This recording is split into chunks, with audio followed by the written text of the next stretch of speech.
गजनवी साम्राज्य के विनाश और अपने लोगों के एकजुट होने के बाद एक व्यक्ति का उदय हुआ जिसने पूरे विश्व को हिलाकर रख दिया। ये व्यक्ति था मंगोल नेता चंगेज खान। उसकी कहानी साहस, विजय और निर्दयता से भरी हुई है, जो आज भी लोगों के बीच चर्चा का विषय बनी हुई है। चंगेज खान का प्रारंभिक जीवन। चंगेज खान का असली नाम तेमुजिन था और वह 1162 ईस्वी में मंगोलिया के दूरदराज क्षेत्र में पैदा हुआ था। उसके पिता यसुगेई एक छोटे कबीले के मुखिया थे, लेकिन उनका शासन सीमित था। जब तेमुजिन 9 साल का था, उसके पिता की हत्या हो गई, जिससे उसका परिवार गरीबी। तेमुजिन के परिवार को उनके ही कबीले ने छोड़ दिया और उन्हें निर्वासित कर दिया गया। ये वह समय था जब तेमुजिन ने अपने भीतर नेतृत्व और दृढ़ संकल्प के गुण विकसित किए। अपने कठिन बचपन के दौरान तेमुजिन ने अपने परिवार की जिम्मेदारी उठाई और धीरे धीरे मंगोलिया के अन्य कबीले के नेताओं से समर्थन जुटाने लगा। उसने अपने दोस्तों और सहयोगियों के साथ विश्वास और वफादारी की नींव पर रिश्ते बनाए, जो उसकी सफलता का आधार बने। तेमुजिन का उदय और चंगेज खान की उपाधि। तेमुजिन ने धीरे धीरे मंगोल कबीलों को एकजुट करना शुरू किया। अपने रणनीतिक कौशल, कूटनीति और बल प्रयोग के जरिए उसने अपने प्रतिद्वंद्वियों को पराजित किया। उसकी सबसे बड़ी जीतों में से एक थी तातार कबीले पर विजय, जिसके बाद उसने अपने पिता की मौत का बदला लिया। तेमुजिन की बढ़ती ताकत को देखते हुए उसे उज़ेशेक्स में मंगोल कबीलों के एक सम्मेलन, जिसे खुरिलताई कहा जाता है, में उसे चंगेज खान की उपाधि दी गई, जिसका मतलब होता है सभी महासागरों के शासक। इस उपाधि के साथ चंगेज खान ने मंगोल साम्राज्य की स्थापना की और एक ऐसे अभियान की शुरुआत की जिसने इतिहास को बदल कर रख दिया। मंगोल साम्राज्य का विस्तार। चंगेज खान ने अपनी सेना को संगठित और अनुशासित किया। उसकी सेना का संगठनात्मक ढांचा बेहद प्रभावी था। वह ताजिन सैनिकों के समूह तुमेन में बांटी गई थी और हर तुमेन को थियंद, हांज और दैत सैनिकों के छोटे समूहों में बांटा गया था। इस प्रकार का संगठन उन्हें तेजी से आगे बढ़ने और प्रभावी ढंग से युद्ध करने की क्षमता प्रदान करता था। चंगेज खान ने चीन, मध्य एशिया और फारस जैसे शक्तिशाली क्षेत्रों पर आक्रमण किया। उसने जिन साम्राज्य, ख्वारिज्म और कजाकिस्तान के क्षेत्रों को जीतने के लिए क्रूरता और युद्ध कौशल का प्रदर्शन किया। चंगेज खान का सबसे बड़ा योगदान उसकी लड़ाई की रणनीतियों और सेना के संगठन में था, जिसने उसे दुनिया के सबसे महान विजेताओं में से एक बना दिया।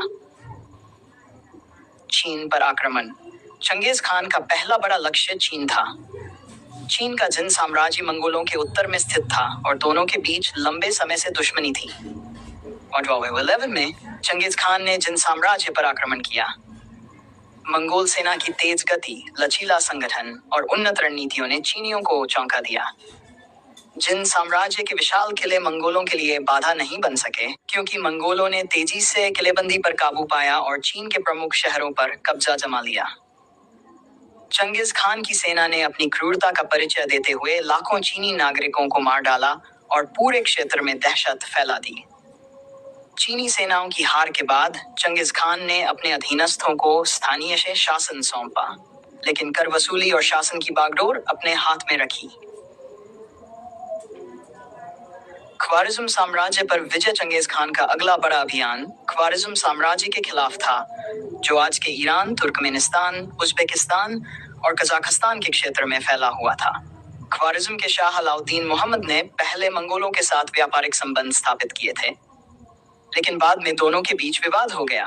मंगोल व्यापारियों के साथ दुर्व्यवहार और चंगेज खान के दूतों की हत्या के कारण चंगेज खान ने 1299 में ख्वारिज्म साम्राज्य पर हमला कर दिया। उसकी सेना ने शहर दर विजय प्राप्त की। समरकंद, बुखारा और उर्गेन जैसे प्रमुख शहरों को तहस नहस कर दिया गया। मंगोलों की रणनीति, जिसमें शहरों को जलाना और नागरिकों को मार डालना शामिल था, ने ख्वारिज्म साम्राज्य को पूरी तरह से नष्ट कर दिया। रणनीति और युद्ध कौशल। चंगेज खान की युद्ध तकनीकें और संगठनात्मक कौशल उसे अन्य विजेताओं से अलग बनाते थे। मंगोल सैनिक घुड़सवारी और तीरंदाजी में निपुण थे। चंगेज खान ने अपनी सेना को न केवल कठोर अनुशासन में रखा, बल्कि उन्हें युद्ध के दौरान अपनी स्थिति बदलने, दुश्मन को धोखा देने और तेजी से हमला करने में भी प्रशिक्षित किया। एक अन्य महत्वपूर्ण रणनीति थी उसके जासूसों और दूतों का व्यापक नेटवर्क। चंगेज खान ने युद्ध से पहले अपने दुश्मनों की जानकारी इकट्ठा की और उनकी कमजोरियों को समझा। उसने दुश्मन की सेना को तोड़ने और उन्हें भ्रमित करने के लिए छापामार युद्ध तकनीकों का भी इस्तेमाल किया। शासन और कानून। अपने साम्राज्य के विस्तार के साथ चंगेज खान ने एक सुव्यवस्थित प्रशासनिक प्रणाली स्थापित की। उसने यासा नामक एक कानूनी संहिता बनाई जो उसके साम्राज्य के लिए नियमों और अनुशासन का आधार बनी। यासा में सेना के अनुशासन, कराधान और अपराधों के लिए सख्त दंड का प्रावधान था। चंगेज खान धार्मिक सहिष्णुता में विश्वास करता था और उसने अपने साम्राज्य में सभी धर्मों को स्वतंत्रता दी।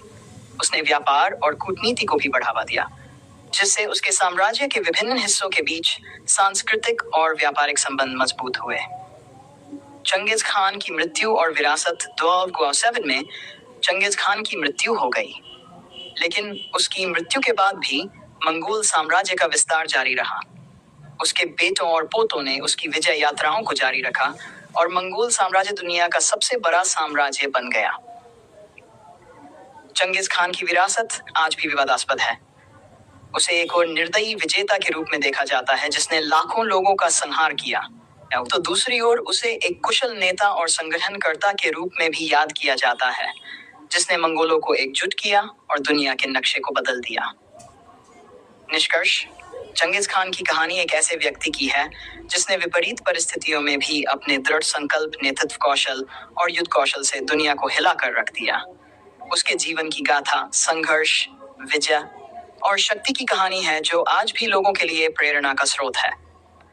मंगोल साम्राज्य की नींव रखने वाले इस महान योद्धा की कहानी हमें यह सिखाती है कि नेतृत्व और संगठन शक्ति के माध्यम से असंभव को भी संभव बनाया जा सकता है।